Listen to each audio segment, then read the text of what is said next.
Hello বন্ধুরা, আজকে একটি বাথরুমে বডি জেট বলতে বডি শাওয়ার যেটা ওটা ফিটিংস করছি।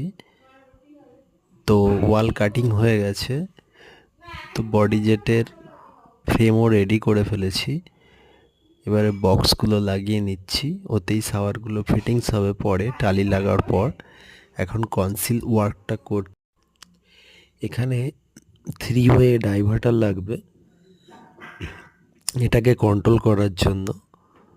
তো আর নিচে একটা স্পাউট হবে, উপরে একটা হেড শাওয়ার হবে, পাশে বাঁদিকে ওখানে গিজার বসবে। তো সেইভাবে স্ট্রাকচারগুলো সব রেডি করে নিচ্ছি। টালি বসার পর পুরোপুরি ফিটিংস হবে। তো এর ফুল ভিডিওটা আসবে কিছুদিনের মধ্যেই। তো আজকে বন্ধুরা এইটুকুই। ভিডিওটি ভালো লাগলে লাইক কমেন্ট শেয়ার করে দেবেন আর চ্যানেলটাকে সাবস্ক্রাইব করে রাখবেন, তবেই ফুল ভিডিওটা পাবেন।